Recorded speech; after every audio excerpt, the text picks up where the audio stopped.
ফেরেশতারা এই জন্যই আল্লাহকে বলছিলেন এত সংখ্যা কেন বানাইছেন, দুনিয়াতে জায়গা নেবে না। আল্লাহ বলছে জাআলতু লাহুমুল মাউতা, আসবে যাবে, জায়গার অভাব হবে না। আজকে দুনিয়াতে জায়গার অভাব নাই। মানুষ 750 কোটি হইলে হবে কি, দুনিয়াতে জায়গার অভাব নাই।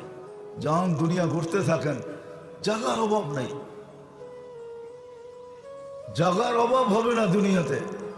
কে কখন যাব জানি না, নারী কখন যাবে সেও জানে না। সত্য এটাই, চির সত্য এটাই, 1 মিনিটের নাই ভরসা, এটাই সত্য। 1 মিনিটের ভরসা কারো নাই।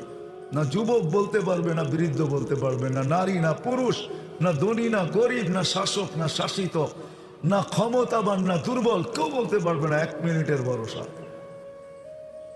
এটাই বাংলাদেশে মানুষ আল্লাহ প্রমাণ করছেন। যে লেখছে সে গাইছে, তার উপরে সত্যায়িত হয়েছে। ফিরোজ শাহী লেখছে, সে গাইছে, এই গানের কানের ভিতরে আল্লাহ তাকে